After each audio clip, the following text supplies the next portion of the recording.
মাতা যশোদা গোপালকে গর্ভে ধারণ করেনি। একটু শোনো ভালো করে মায়েরা, মাতা যশোদা গোপালকে গর্ভে ধারণ করেনি, কিন্তু মাতা যশোদা হয়েছিল গোপালের প্রকৃত মা। কেন জানো? ভগবান ছলনা করে গিয়েছিল মাতা যশোদার কাছে, যখন যশোদা আগের জন্মে ছিল ধরা দেবী আর দ্রোণ। তার স্বামী ছিল দ্রোণ আর তিনি ছিলেন ধরা দেবী। ভিক্ষা করে যাদের ক্ষুধা নিবৃত্তি হতো, এত সৎ ছিলেন, এত ভক্তিমতী মা ছিলেন। যিনি ভগবানকে সন্তান রূপে পেয়েছেন মা, তাকে নিশ্চয়ই ভালো কর্ম করতে হবে, না হলে কি ভগবানকে সন্তান রূপে পাওয়া যায়? ভগবানের দুটি মা, কিন্তু দুরকম কর্মের জন্য দুটি মায়ের কাছে ভগবান বিভক্ত হয়ে গেছিলেন, এক দৈবকী এক যশোদা। সেই ধরা দেবীর দরজায় তিন ব্রাহ্মণ গিয়েছিলেন, ব্রহ্মা বিষ্ণু মহেশ্বর, ব্রাহ্মণের বেশে, বৈষ্ণবের বেশে। শুধু বলেছিলেন, মা গো আমাদের বড় ক্ষুধা পেয়েছে, যদি আমাদের একটু সেবা দিতে। বাড়িতে যদি অতিথি আসে মা, নিজে না খেয়েও সেই অতিথিকে সেবা দিতে হয়, কারণ ভগবান কার ঘরে কখন কিভাবে কি রূপে বিরাজ করে এটা বলা কিন্তু খুব মুশকিল। অতিথি সেবার জন্য যখন ভিক্ষা করতে বেরোই, এত বৃষ্টি এত ঝড়, ভগবানের তো সব পরীক্ষা। ভগবান অসীম পরীক্ষা করার পর ভক্তকে নিজের কাছে টানে। ঝড় বৃষ্টির মধ্যে যখন ভিক্ষা পাইনি, অবশেষে এক দোকানির কাছে, দোকানিটা কে না স্বয়ং ভগবান, নিজের দক্ষিণ স্তন, নিজের ডান দিকের স্তন বিক্রি করে বন্ধক রেখে তন্দুল এনে তিনজন ব্রাহ্মণকে সেবা দিয়েছিলেন। ভগবান আশীর্বাদ করেছিলেন, মাগো যে পয়ধরা কেটে তুমি বন্ধক রেখে আমার সেবার আয়োজন করলে, আমি কথা দিলাম পরজন্মে সেই স্তন পান করে তোমার কোলে পিঠে বড় হব। হয়তো তোমার গর্ভে আসতে পারবো না, কারণ আমি তো তোমাকে কথা দিয়ে দিয়েছি। এই দেখুন এক কর্ম। আর দৈবকী কর্ম কি করেছিল? দৈবকী আগের জন্মে কে ছিল না কৈকেয়ী, আর ভগবান ছিলেন শ্রী রামচন্দ্র। ভগবান রামচন্দ্র যখন 14 বছরের জন্য বনবাসে যায় সৎ মায়ের কথা রাখার জন্য, তখন নিজের মা কৌশল্যা একটা সোনার বাটিতে করে দুগ্ধ নিয়ে আসে। সোনার বাটিতে দুগ্ধ নিয়ে এসে বলেছিল, বাবা রাম, তুমি 14টা বছরের জন্য চলে যাচ্ছ, তো এই 14টা বছর যদি আমি না থাকি, তোমার হাতে যদি আমি মুখাগ্নি না পাই, বাবা অন্তত যাওয়ার সময় আমার হাতে একটু দুগ্ধ পান করে যাও। তখন হিংসাবৃত্তি করে সেই কৈকেয়ী মুখ থেকে দুধের বাটিটা কেড়ে উঠোনে আছাড় মেরে ফেলে দিয়েছিল। ভগবান বলেছিল, মাগো পাপ ছাড়ে না বাপকে, তুমি পাপ করেছো, পাপের শাস্তি তোমায় পেতে হবে। পরজন্মে তোমার সন্তান হব, তুমি জানো না, কিন্তু আমি তো জানি। যে দুগ্ধের বাটি তুমি আমার মুখ থেকে কেড়ে উঠোনে আছাড় মেরে ফেললে, সেই দুগ্ধ পান করানোর জন্যই তুমি ছটপট করে কাঁদবে। পরজন্মে সেই দৈবকী, সেই কৈকেয়ী দৈবকী হয়ে এসেছে। ভগবান কৃষ্ণ প্রকট হয়েছে দৈবকীর উদরে, কিন্তু বায়ু ছিল, কৃষ্ণ ছিল না। চতুর্ভুজ নারায়ণ কৃষ্ণ রূপে প্রকট হয়েছিল দৈবকীর কোলে। দৈবকী আনন্দে সমারোহে আত্মহারা হয়েছিল, আমার সন্তান হয়েছে, আমার ছেলে হয়েছে। ভগবান বলেছিল, মাগো তোমার ছেলে হলেই না, তোমার কাছে আমি থাকতে পারবো না। মাথায় করে নিয়ে নন্দালয়ে যখন পিতা বসুদেব রেখে এলো, আপনারা জানেন সন্তান যখন 5 মাস গর্ভে থাকে, তখন মায়ের স্তনে দুগ্ধ আসে।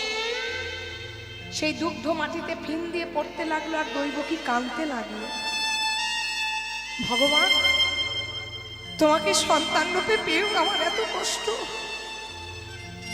ভগবান বলেছিলেন, মাগো কাঁদালে কাঁদিতে হয়, এই কথা কভু মিথ্যে নয়, শোনো মাগো শাস্ত্রেরই বচন।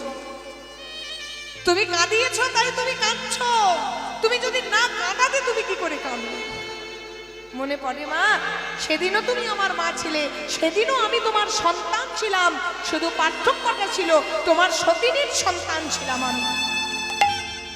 সেদিন তুমি হিংসা করে পরের ক্ষতি করতে চেয়েছিলে, মনে রাখো, কেউ যদি এক ছুঁচ কারো ক্ষতি করে, আমি তার ক্ষতির গর্ত খনন করে রেখে দিই। তুমি হিংসা করে সন্তানের মুখ থেকে দুধের বাটি কেড়ে উঠোনে আছাড় মেরে ফেলেছিলে, সেই পাপের ফল, সেই পাপের শাস্তি তোমায় পেতে হচ্ছে। তুমি আমার মা হয়েছো, আমি তোমার সন্তান হয়েছে, কিন্তু আজকে তুমি ওই দুগ্ধ পান করানোর জন্য দেখো ছটপট ছটপট করছো। তবে কথা দিলাম, তুমি তো আমার মা, তোমার চোখের জল বৃথা যাবে না। তোমার ওই স্তনদুগ্ধ ধারা যে মাটিতে বেয়ে পড়ছে, সেই মাটিটা দিয়ে তৈরি হবে কলিযুগের মাটির মালসা।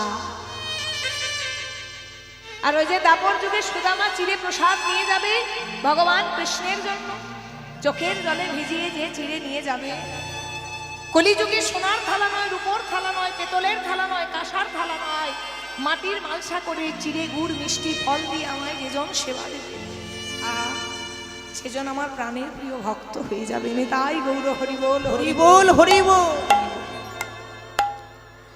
মাতা যশোমতী বারে বারে কাঁদছে গোপালের জন্য, আর কান্নাটা যদি সঠিক হয়, মা কান্নাটা যদি নিজের জন্য হয়, তাহলে ভগবানকে পাওয়া যাবে না। দুঃখের মধ্যে যে অশ্রু ঝরে সেটা বলে শোকাশ্রু। অধিক আনন্দে ছেলে মেয়ে যদি বড় হয়, ভালো হয়, যে আনন্দে অশ্রু পড়ে সেটাকে বলা হয় আনন্দ অশ্রু। আর শোক অশ্রু আর আনন্দ অশ্রুর ওপরে একটা অশ্রু আছে, সেটা হচ্ছে ভক্তি মার্গের অশ্রু। সেই ভক্তি মার্গের অশ্রু যদি কারো নয়ন দিয়ে একবার বেয়ে পড়ে, ভগবান কেনই বা বিষম খাবে না? ভগবান যেখানেই থাকুক না কেন, ছুটতে ছুটতে ভগবান সেখানে আসবে। তার প্রমাণ আছে। তার প্রমাণ যদি মহাভারতের দিকে তাকান, সচক্ষে আপনারা প্রমাণ পাবেন। ভগবানকে যদি কেউ ডাকার মতো ডাকে, ভগবানকে যদি ভালোবাসার মতো ভালোবাসে, নিশ্চয়ই ভগবান তৎক্ষণাৎ ছুটে আসবে। পঞ্চপাণ্ডব, হরি বল, তার মা কুন্তী সেবা দিচ্ছে। দেখবেন মা, অনেকগুলো ছেলে মেয়ে যাদের হয়, এখন তো সব একটা করে ছেলে, প্রথমে যদি ছেলে হয়েছে তাহলে আর কোনো ব্যাপার নেই, যদি মেয়ে হয় কোনো কোনো বাড়িতে হয়তো মনে হয় একটা ছেলে যদি হতো, বংশের প্রদীপটা অন্তত থাকতো। আগেকার যুগে অনেকগুলো ভাই বোন একসঙ্গে মানুষ হতো। তো আপনারা নিশ্চয়ই আমাদের থেকে ভালো জানবেন, আমরা সেই অভাবটা হয়তো পাইনি, কিন্তু আপনাদের মধ্যে অনেকেই সেই অভাবটা পেয়েছেন। সবাই ভালো করে খেতেও পেতেন না। এত এত ভাই বোন ভালো করে লেখাপড়া করার জন্য একটা পেন্সিল পেতেন না, একটা ব্যাগ পেতেন না, পায়ে একটা জুতো পেতেন না, একটা জামা পেতেন না, ভালো করে খেতেও পেতেন না। সেই সময়টা বড় অদ্ভুত ছিল। দেখবেন মায়ের কাছে সন্তান সবাই সমান হয়, কিন্তু তার মধ্যেও দেখবেন মায়েরা একটু আধটু যেন কাউকে বেশি ভালোবাসে, কারোর প্রতি বেশি ক্রোধান্বিত হয়ে যায়, রেগে যায়। তো ভীম তো বেশি খেত, মা খাবারের দিক থেকে ভীম বেশি খেত। যতই তাকে দাও কিছুতেই আর পেট ভরতো না। একদিন তার মা কুন্তী 5 ভাইকে একসঙ্গে সেবা দিচ্ছে। হয় না যে মা সব ছেলে মেয়েদিকে খেতে দেয়, তারপর শেষে নিজে খায়। সবাইকে খেতে দিচ্ছে, আরে বাবা যত দিচ্ছে ভীমের পেট আর ভরছে না। যতই খাবার দিচ্ছে ভীমের পেট আর ভরছে না। অন্যান্য ভাইরা খাবে। এবারে স্বাভাবিক কথা, মা তো রাগের মাথায় কত কিছু বলে ফেলে। আমরা রাগের মাথায় সন্তানকে মরতেও পর্যন্ত বলি না, মরণ নেই বলি তো, রাগের মাথায় কত কিছু বলে ফেলি। রাগের মাথায় কুন্তী তিরস্কার করে দিয়েছে ভীমকে। সারাদিন শুধু খাওয়া আর খাওয়া, একটা যদি কাজের কাজ করতে পারিস, সারাদিন শুধু খাবো খাবো আর খাবো, কে খেলো না খেলো কোনো দিকে খেয়াল নেই, তুই শুধু খেতেই পৃথিবীতে এসেছিস, আর তুই কিচ্ছু করতে পারবি না।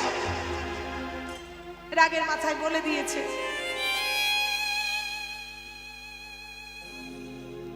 দেখবেন মা, ওই খাওয়ার খোটাটা যদি কেউ দেয় বড় কষ্ট হয়। তাতে নিজের মাও যদি খুব জোর গলায় খাওয়ার কথাটা বলে, বড় কষ্ট হয়। কারণ মাই তো সন্তানকে হাত ভরে খেতে দেয়। দেখবেন অনেকে বলে আমার মা যদি হাতটা ঝেড়ে দেয় তাও আমার পেট ভরে যায়। এমনও সন্তান এখনো আছে পৃথিবীতে, বিয়ে হওয়ার পরও বয়স হয়ে গেছে, মা উঠতে পারে না, তবু বলবে মা তুমি খাবারটা বেড়ে দাও তো আমাকে, আমার বউকে দিতে হবে না, তুমি খাবারটা আমাকে দাও, আমি খাবো। এটা অনেকেরই অভ্যাস যে মায়ের হাতে মা রান্না না করলে ভালো লাগে না হয়, দেখবেন মারা মরতে মরতে গিয়েও বলে বাবারে আমার ছেলের জন্য এই রান্নাটা করে দিই, আমার ছেলে না হয় মুখে ভাত তুলতে পারবে না। সেই মা যদি একটু খাবার খোটা দেয়, মা সত্যি বলো তো কষ্ট হবে না? ভীমের মনে বড় কষ্ট হয়ে গেল। মা গো, তুমি আমাকে খাবার খোটা দিলে মা, তুমি যদি অন্য কিছু বলতে আমার কষ্ট হতো না, কিন্তু তুমি আমার খাবার খোটা দিলে মা। মায়ের কাছে কাঁদতে কাঁদতে বলছে, মা গো সত্যি তাই, আমি সারাদিন শুধু খাই খাই করি, তোমার জন্য আমি কিচ্ছু করতে পারি না মা, শুধু আমি কেঁদেই এই পৃথিবীতে এসেছি। আচ্ছা মা, আমি তো তোমার জন্য কোনোদিন কিছু করতে পারিনি, তুমি বলবে মা তোমার জন্য কিছু করতে হবে কিনা? তুমি এই মুহূর্তে যা বলবে আমি তাই করে দেব, তাতে যদি আমার প্রাণটা দিতে হয় আমি প্রাণটাও দিয়ে দেব। চাও না মা, চাও, আমার কাছে কিছু চাও। তোমায় তো কোনোদিন কিছু দিতে পারিনি মা, তুমি আজকে এই মুহূর্তে যা চাইবে আমি তাই দেব। কুন্তী রেগে গিয়ে বলছে, তোর এত সাহস, মায়ের মুখের ওপর বলিস আমি যা চাইবো তাই দেবে? তবে শোন ভীম, যদি দিতে হয় তাহলে এক্ষুনি তুই কৃষ্ণকে এনে দে আমার কাছে। যুধিষ্ঠির রাজা হয়েছে তো, আর ভগবান হস্তিনাপুর থেকে 3 দিনের পথ যাচ্ছে দ্বারকা। ভগবান হস্তিনাপুর ত্যাগ করে দ্বারকার পথে যাত্রা করেছে। 3 দিন পেরিয়ে গেছে, আর সেই মুহূর্তে বলেছে কৃষ্ণকে আমার কাছে এনে দে। কৃষ্ণকে যদি এখনই আনতে হয় বাবা, 3 দিনের পথ, 3 দিন পরে কৃষ্ণ এখানে এসে পৌঁছাবে। পারবে তুই? যদি দিতে হয় তাহলে কৃষ্ণকে এনে দে। পারবো মা, আমি পারবো। সঙ্গে সঙ্গে ভীম করলো কি, নিজের হাতের যে গদাটা ছিল মা, ওই শূন্যপানে জোরে ছুড়ে দিল। আর যেই না জোরে ছুড়ে দিল, ওই গদাটা বনবন করে ঘুরতে ঘুরতে যেখানে পড়বে তার তলায় মাথাটা দিয়ে বলছে, হে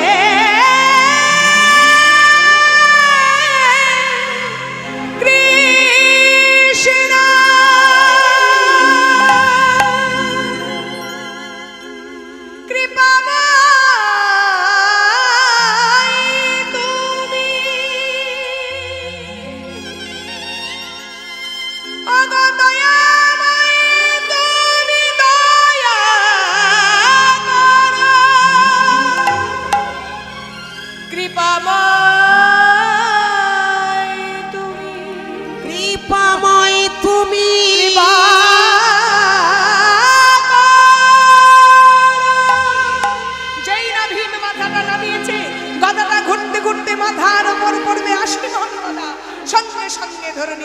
ভগবান কৃষ্ণ।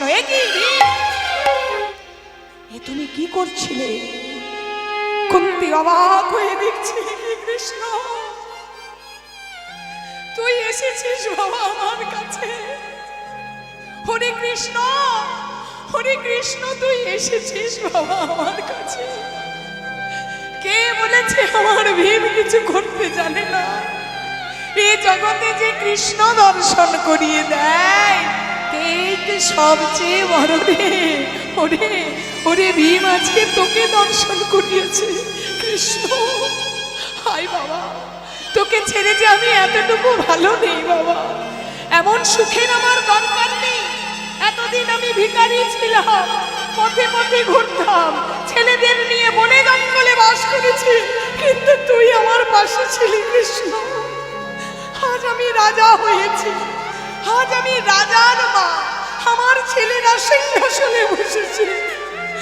আমার সেই সিংহাসন দরকার নেই বাবা, যে সিংহাসন পেলে কৃষ্ণ চলে যায়। আমার দরকার নেই বাবা কৃষ্ণ, শুধু তোকে দরকার। তুই আমার পাশে থাক বাবা। এই জগতে যদি একবার ভগবান কোনো পাশে থাকে মা, সংসার যুদ্ধে রথের সারথি যদি স্বয়ং ভগবান কৃষ্ণ হয়, আপনার পাশে যত শত্রুই আসুক না কেন, আপনার আশেপাশের মানুষ যতই খারাপ হোক না কেন, যদি আপনার পাশে ভগবান থাকে, সেই যুদ্ধের রথ ভগবান নিয়ে যাবেন। তাই গৌর হরি বল, হরি বল, হরি বল। ডাকার মতন যদি ডাকেন, ভালোবাসার মতো যদি ভালোবাসেন, ভগবান নিশ্চয়ই বিষম খাবে। আজকে মাতা যশোমতী কাঁদছে তো, তাই হেন বুঝি কাঁদে মাতা অথবা চাইয়া। সরষেদা আবার আজু মাঠে আমাদের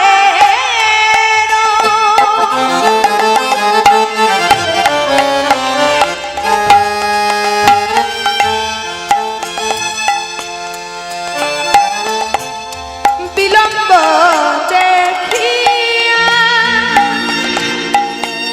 হেন বুঝি কাঁদে মাতা। সন্তানের যদি দেরি হয়, কোথাও আসতে যদি দেরি হয়, দেখবেন বয়স্ক মা হলেও কিন্তু বিছানায় ছটফট করে। এটা কিন্তু সত্য কথা। মায়ের যদি 80 বছর 85 বছর বয়স হয়ে যায়, সেও মাও কিন্তু 70 বছরের 65 বছরের ছেলেদের অপেক্ষায় বসে থাকে, যে আমার ছেলেটা এখনো কেন এলো না। দেখবেন বাপের বাড়ি গেলে বাবা ঘরে ঘুমোতে পারে, কিন্তু মা দেখবেন দরজাটা খুলে রেখে দেয়, আমার মেয়ে আসছে, তাই না? এটা হচ্ছে মায়ের ধর্ম, এটাই হচ্ছে মা। যশোমতী আজকে কথোপানে চেয়ে আসে গোপাল কখন আসে, আর ভগবান বলছে হেন বুঝি কাঁদে মাতা পথপানে চাইয়া। ও গয়াজু মাঠে আমাদের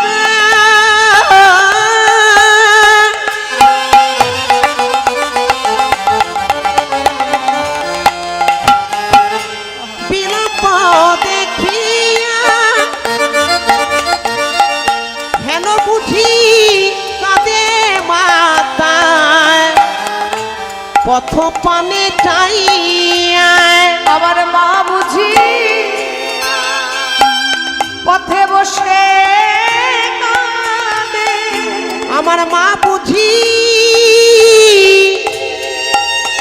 পথে বসে কাঁদে।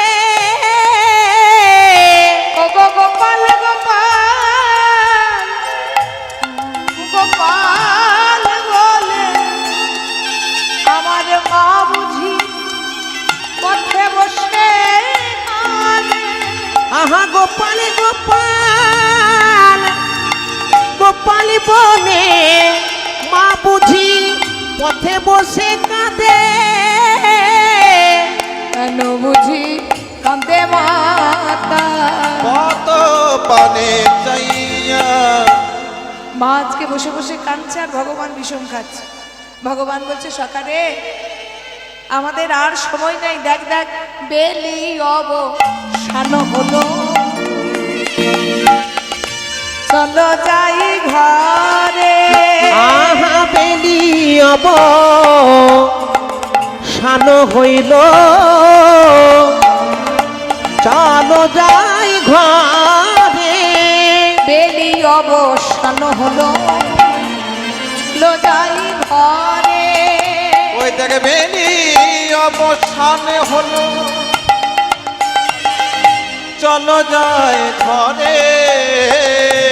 মায়ে না দেখিলে পরাণ কেমন কেমন করে। আহা মায়ে না দেখিলে পরাণ কেমন কেমন করে। একটা সন্তানের জন্য যেমন মায়ের মন কাঁদে, একটা সন্তানেরও কিন্তু মায়ের জন্য মন কাঁদে। বিশ্বাস করুন মা, এখন এত বড় হয়ে গেছি, তাও আমার মা তো আমার কাছে থাকে, আমার বাবা নেই। আমার মা আমার বাড়িতে থাকে, কারণ আমার বাচ্চা দুটো আছে তো, তাদেরকে দেখাশোনা করে। কারো কাছে দেখাশোনা করার মতন বিশ্বাস ভরসা আমি করতে পারি না। আমার মা আমার কাছে থাকে, আমি বাইরে বাইরে থাকি, আমার মন খারাপ হয় না। কিন্তু মা যদি কোনো রকমে মায়ের শ্বশুর বাড়ি মানে আমার বাবার বাড়ি গিয়েছে দু একদিন, আমি আবার আমার শ্বশুর বাড়িতে থাকতে পারি না। ছটফট করি যে আমার মা কখন আসবে, কেন গেল।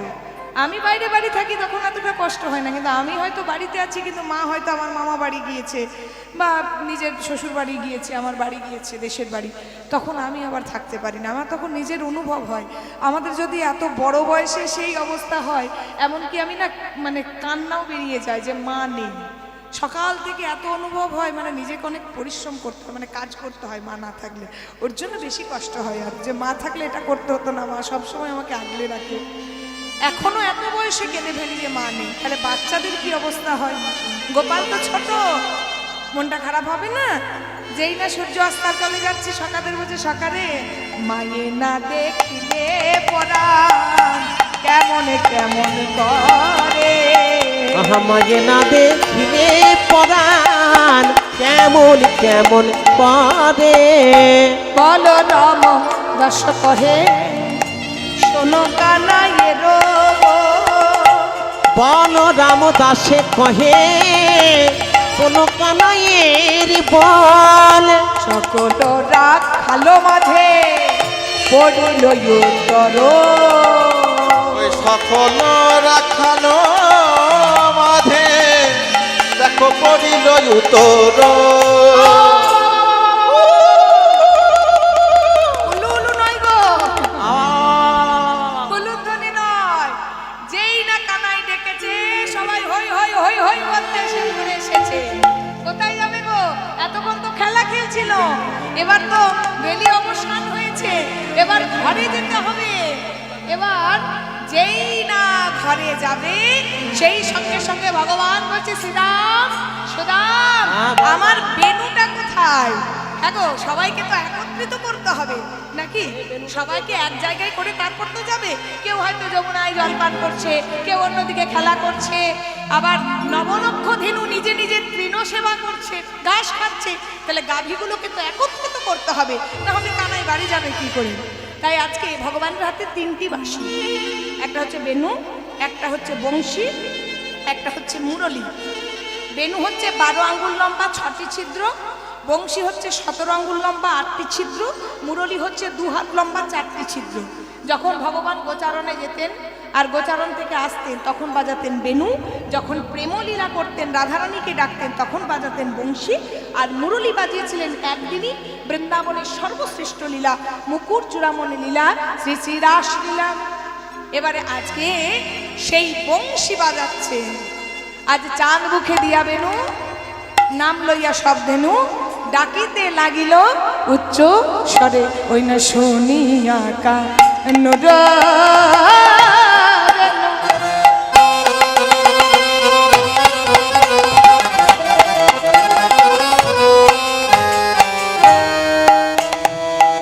যেই না বেনুর ধ্বনি করেছে মা, ঊর্ধ্ব মুখে ঊর্ধ্ব মুখে ঊর্ধ্ব মুখে ধাই ধেনু।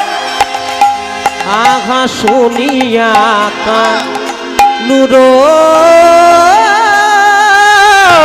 বেনু,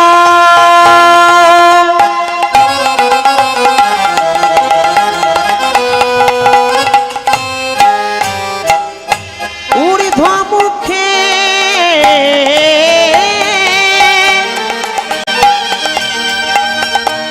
ভাই ধেনু। সবাইকে বলছি, জীবনে যদি ভালো উদ্দেশ্য সফল হতে হয় ঊর্ধ্বমুখী হবেন, নিম্নমুখী হবেন না। জীবনে যদি সাফল্য পেতে হয় হিম্মতের সহিত যাবেন, জীবনে নিম্নমুখী হবেন না। ভজন যদি করতে হয় ঊর্ধ্বমুখী হবেন, ঊর্ধ্বমুখী যদি না হয় ভগবান নিম্নগামী হবে না। ঊর্ধ্বমুখে ঊর্ধ্বমুখে ঊর্ধ্বমুখে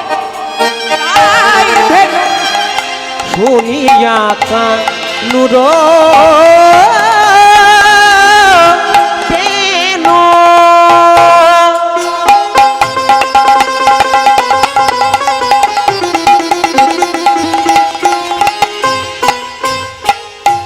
ঊর্ধ্ব মুখে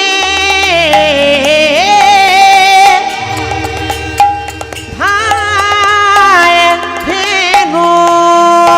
আবার পুচ্ছ তুলি পিঠে মনে উচ্ছ তুলি পিঠে রয়ু বনে ওই না পুচ্ছ তুলি পিঠে নয় পরে পুচ্ছ তুলি পিঠে নয় পারে। ওমা ভগবানকে আমরা যেমন দুহাত তুলে ডাকছি, ভালো করে বুঝবেন, আমরা দুটি বাহু তুলে ভগবানকে ডাকছি, কিন্তু গাভীরা তো আর দুটি হাত তুলেই ডাকতে পারে না, তাই তারা পুচ্ছটা ওপর দিকে তোলে। আজকে ভগবানের চরণে এসে তারা ভাষায় দিল রে, তারা ভাষায় দিল রে, তারা ভাষায় দিল রে, তারা ভাষায় দিল রে। ও চোখের জলে মুখের লালে,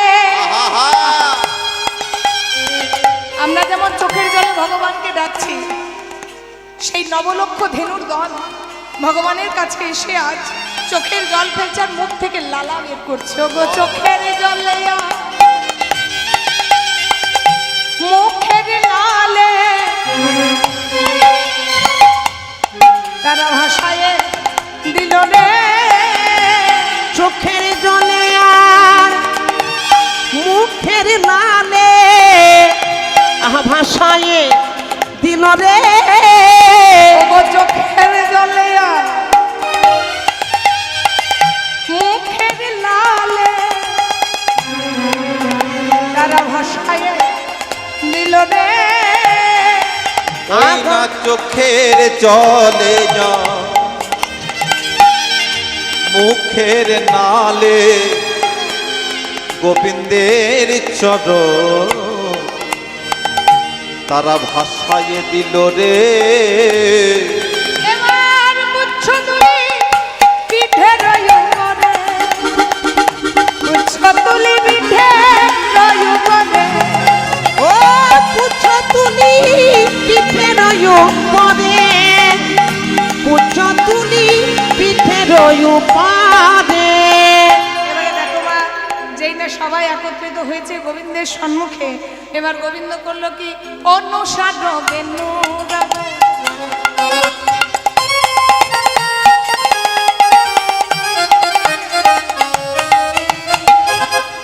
বুঝিয়া খালো অনুসারে বেনুরব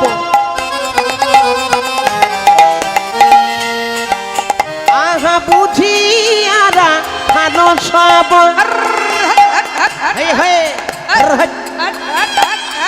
ডান ডাই বাই বাই।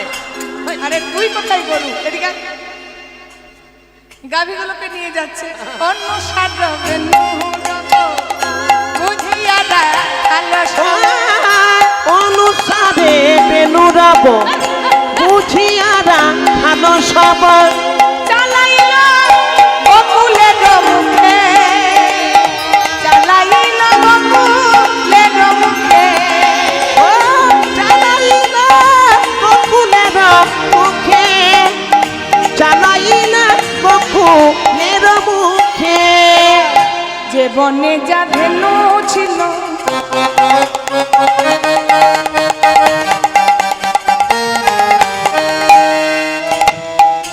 মিলাইয়া একত্র হইল, আহা যে বনে দে ধেনু ছিল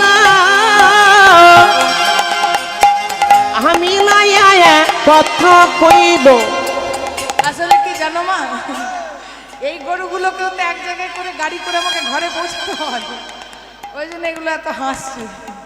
কত বড় টেনশন বলুন তো, একে ঘরে বাচ্চা দুটো আছে, বয়স্ক শাশুড়ি মা আছে, তারপর আবার এই গরুগুলোকে ঢোকাতে হয় গাড়িতে, নিজের নিজের বাড়ি পৌঁছাতে হয়। এরা বুঝে গেছে যে আমাদেরও যাওয়ার এবারে সময় হয়েছে। যদিও কালকে দত্তফুলিয়ায় থাকবো, পরশুও থাকবো, তারপর গড়িয়া, তারপর গরুগুলোকে নিয়ে যাবো ঘর। যেমন গোবিন্দ যাচ্ছে বকুলের মুখে, আমরা যাবো দুর্গাপুরের মুখে, একদম সোজা ন্যাশনাল হাইওয়ে দিয়ে কলকাতা থেকে। অনুসার বুঝিয়া খালো সব, বকুলের মুখে, চালাইল বকুলের মুখে।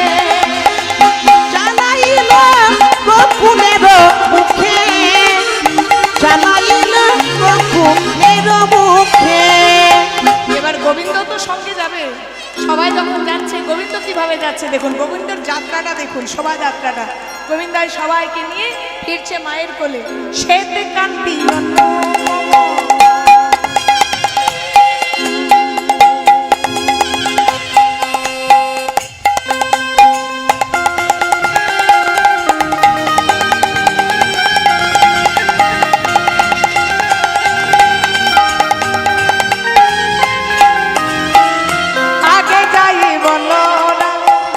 শ্বেতি কান্তি অনুপম আহায় আগে গায় বলরাম। আগে দাদা যাচ্ছে, দাদা কে? বলরাম। তাহলে বলরাম আগে আগে যাচ্ছে। শিশুগণ ডাইনে বামে, শিশুগণ ডাইনে বামে, ও শিশুগণ ডাইনে বামে, শিশুগণ ডাইনে বামে। এবার শ্রীদাম সুদাম পাছে, পেছনে কে আছে? শ্রীদাম শাখা, সুদাম শাখা।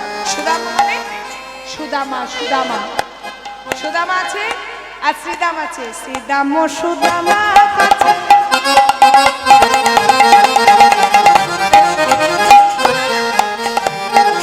ভালো শোভা করিয়াছে। ও শ্রীদাম সুদাম পাশে ভালো সভা করিয়াছে। ওই শ্রীদাম সুদাম পাচ্ছে ভালো সভা করিয়াছে। মাঝে চলে কে আছে? মাঝে আগে যাচ্ছে দাদা, ডান দিকে বাঁ দিকে যাচ্ছে শিশুগণ, পেছনে যাচ্ছে শ্রীরাম সুদাম। তাহলে ভগবান কোথায়? মাঝে চলে নব ঘন শ্যাম, মাঝে চলে নব ঘন শ্যাম। ও মাঝে চলে নব ঘন শ্যাম, মাঝে চলে নব ঘন শ্যাম। ও মাঝে চলে নব ঘন শ্যাম, মাঝে চলে নব ঘন শ্যাম। শ্বেতে কান্তি অনুপম আগে যাই বলরাম। শ্বেতি কান্তি অনুপম আগে ধায় বলরাম। শিশুগণ ডাইনে বামে। এই, মায়েদের আবদার, তুমি ওঠো। ওখানে বসে থাকে। আমি বুঝতে পারছি আপনাদের খুব কষ্ট হচ্ছে, বসে আছে বলে। তখন থেকে কানে কানে বলা বলি করছে, ওখানে উঠছে না, ওখানে উঠছে না। ওকেও ঘর নিয়ে যায়, ওখানে বসে থাকে। আচ্ছা, তা তো হলো, সবাই তো যাচ্ছে, কিন্তু হ্যাঁ গো, আনন্দ করতে করতে যাচ্ছে, যদি কোনো বাজনা না বাজে ভালো লাগবে? দেখো, শুধু শুধু আনন্দ করতে যাওয়া হয়, একটু যদি গান বাজে, বাজনা বাজে, তাহলে ভালো লাগবে না? তাহলে আজকে বাজনাটা কি বাজছে? ঘন বাজে সিঙ্গারে গগনে গোকুল, ঘন বাজে সিঙা বেনু গগনে গো ফুররে ন। ঘন বাজে সিঙ্গারে উলুধ্বনি করো, উলুধ্বনি করো।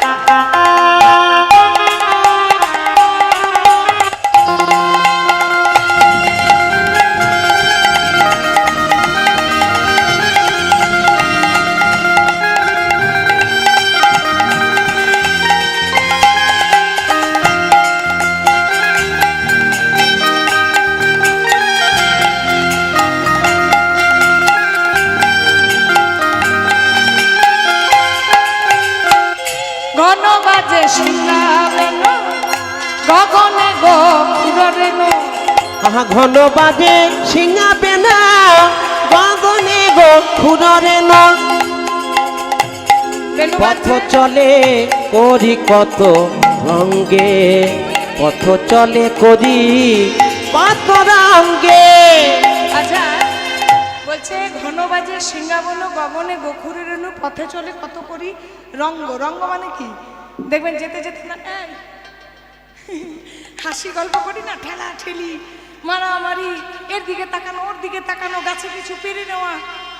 কীর্তন শুনবেন যখন না, পদাবলীগুলো বুঝবেন, দেখবেন কীর্তনটা জলের মতন সহজ হয়ে যাবে। শুধু শুনলাম না শুনলাম, পদ গিয়ে গেল, শুনবেন। পথে চলে কত করে রঙ্গ। রঙ্গটা কি করছে? এখনকার ছেলেরা যখন ফিস্টি করে ঘর আসে পিকনিক করে, দেখেছেন কেমন হুল্লোড় করে, উ কাকু কি চিৎকার। ঠিক আজকে ব্রজের বালক যত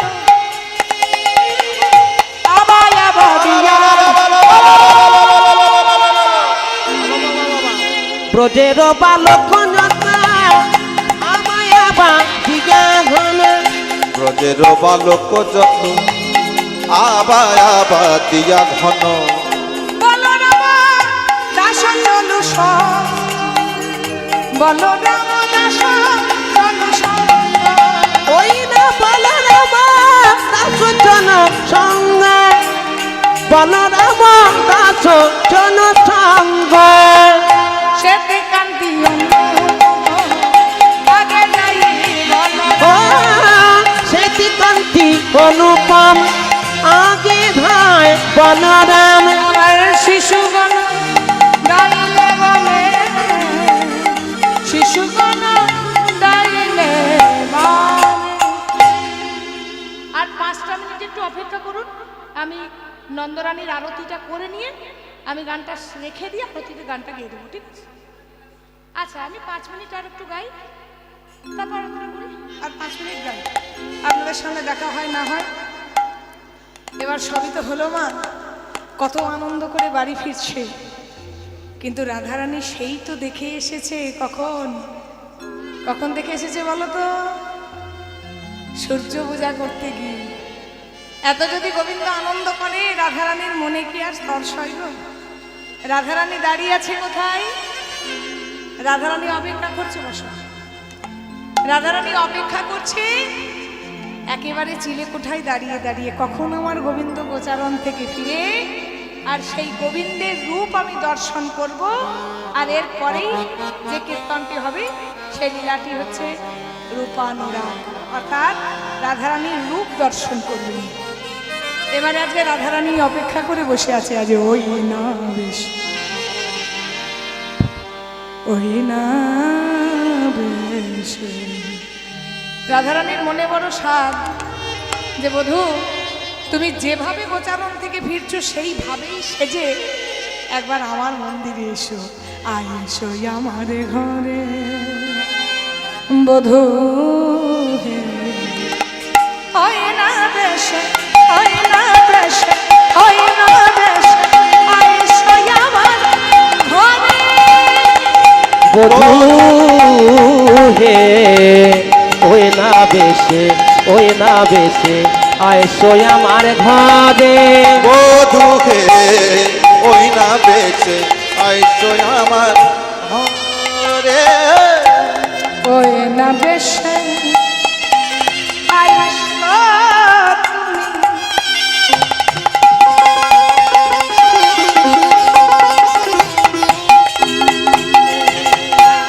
ওগো দাঁড়ায়ে তোমার অপেক্ষায় বধূ, তোমার অপেক্ষায় আমি দাঁড়িয়ে আছি। ওগো দাঁড়ায়ে রয়েছি আহা ওই না বেশে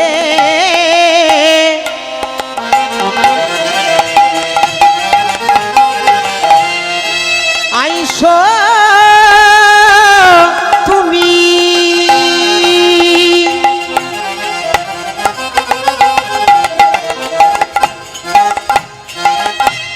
দাঁড়াইয়ে রয়েছি আমি। তুয়া বধূ লইবার তরে, বধূ তুয়া বধূ লইবার তরে, ওই না বেছে আইসো আমার ঘরে, বধূ হে ওই না বেশে আইসো আমার ঘরে, বধূ হে ওই না বেশে আইসো আমার ঘরে। এবার রাধারানী তো অপেক্ষা করছে। আচ্ছা, আমি অনুরোধ করব, এতক্ষণ বুঝেছেন না বুঝেছেন এই জায়গাটা একটু ভালো করে বুঝুন। যদি জীবনে কাউকে ভালোবেসেছেন, ভালোবাসার মতো ভালোবাসা, ভালোবাসা মানে তিক্ততা নয়। ওই যে প্রথম দিনই বলেছিলাম, অতি সহজেই যদি কাউকে পেয়ে যান তার মর্ম কেউ বোঝে না। ভালোবাসাতে যদি বাধা থাকে সে কিন্তু তাকে এমন আঁকড়ে ধরে, সে কোনোদিন তাকে ছাড়ে না। তো রাধারানী আজকে দাঁড়িয়ে আছে তার বধূকে দেখবার জন্য। তো কত সুন্দর কথাগুলো বলছে দেখুন। বলছে, বধূ হে, রবি তো আজকে অস্তাচলে যেতে বসেছে, তো তুমি সেই সময় যাচ্ছ। দেখবেন যে সময় সূর্য অস্তাচলে যায় সেই সময় আমাদের গায়ের রঙগুলো একটু সৌন্দর্য আসে। এটা আপনারা জানেন কি না জানি না। ঠিক গোধূলি সময়, ঠিক সন্ধ্যাও হয়নি আর বিকেলটাও নেই, এই সময়টা দেখবেন মানুষের সৌন্দর্যটা একটু বাড়ে। এটা একটা সময়, যে সময় আপনি, সে আগেকার দিনে বলা হতো ওই সময়ে কোণে দেখাতে যাতে সুন্দর লাগে। তো সেই সময় বধূ যাচ্ছে, তো সেই সময় গোবিন্দকে সুন্দর লাগছে। তাই যখন আমার রাধারানী বলছে, বধূ হে, রবি যখন বৈশাখ মুই গেন যমুনার ঘাটে, আহা রবি যখন বৈশে পাটে, মুই যেন যমুনার ঘাটে। তুয়া লাগি চারি পানে চাইব, তুয়া লাগি চাই চাবি পানে, ডুবা লাগি চাই চাঁদি পানে গো, ডুবা লাগি চাই চাঁদি পানে। বধূ, তোমার জন্য আমি চারিদিকে তাকাচ্ছি, কিন্তু কি দেখলাম জানো? ওগো ব্রজের বালক যত সবই চলো যাবত, আহা ব্রজের মা লোক যত সবই চলি যাও তো। আজ তুমি সবার পাচ্ছে কেন গো? আহা হা আসলে রাধারানী যেমন অপেক্ষা করছে গোবিন্দকে দেখবো বলে, গোবিন্দ কিন্তু পেছনে পেছনে হাঁটছে যদি একবার রাধারানীকে দেখতে পায়। আজ তুমি সবার পাচ্ছে কেন ও বধূ? চঞ্চলি ধবলি শোনে কত না হেঁটেছ বনে, আহা চল বধূ হে,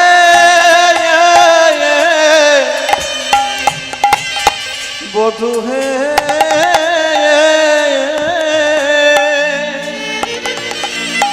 পরাণ বধূ তুমি চঞ্চল বলি শোনে, ওগো কত না হেঁটেছ বনে, ওগো আলিশ করো তাহা ওগো তোমার চাঁদ চাঁদ মুখ গেছে শুকাইয়া গো। বুঝছে বধূ, তুমি এত হাঁটাহাঁটি করেছো, এত খেলাখেলি করেছো, তোমার তো চাঁদ মুখটা শুকিয়ে গেছে। ওগো আমার মন্দিরে যাইয়া কর্পূর তাম্বুল খাইয়া, ওগো আলিশ করহ তাহা ইয়া গো। বধূ, তোমার শরীর এত ক্লান্ত, তুমি যদি একবার আমার মন্দিরে যেতে, আহা হরি বল, একবার যদি তুমি আমার মন্দিরে যেতে, আমার মন্দির মাঝে বিচিত্র পালঙ্ক আছে, ওগো আশেপাশে রসের বালিশ গো, আশেপাশে রসের বালিশ, ওগো তাহাতে সুতিরে তুমি চরণ চাপিব আমি, ওগো দূরে যাবে বনে রয়ালিশ গো। মা, বধূকে আমি রাখতে পারবো? ওই দেখুন তারা দিচ্ছে, আরো কি হবে, আমিও আর এখানে থাকতে পারবো না। তাই গোবিন্দ বলছে, এখন আমি যাই ঘরে, আমার মায়ে যে আরতি করে। আহা এখন আমি যাই ঘরে, মায়ে দে আরতি করে। ওগো শিশুগণ করিল প্রয়াণ গো, শিশুগণ করিল প্রয়াণ। বলে যে সবাই চলে গেছে, আমি তো এখনো যাইনি, আমার মা আরতি করার জন্য বসে আছে। জানি তাই যা রাধেশ্যাম, আজকে ভগবান সকল রাখাল বালকে নিয়ে, সকল সখাদিকে সঙ্গে নিয়ে, সকল বালককে সঙ্গে নিয়ে, ধেনুগণকে সঙ্গে নিয়ে আপন ঘরে ফিরছে। এগো এতক্ষণ পর যদি ছেলে কাছে আসে, মায়ে কি করে গো? যাই হোক, আমরা আরতির গানটা গাইছি, আপনারা প্রস্তুত থাকবেন যারা আছেন আরতি করার জন্য ডাকা। আপনারা সবাই ভালো থাকবেন, সুস্থ থাকবেন, আনন্দে থাকবেন। আমার এখানকার সময় শেষ, যদি আবার কোনোদিন সুযোগ সুবিধা হয় নিশ্চয়ই আবার আসবো।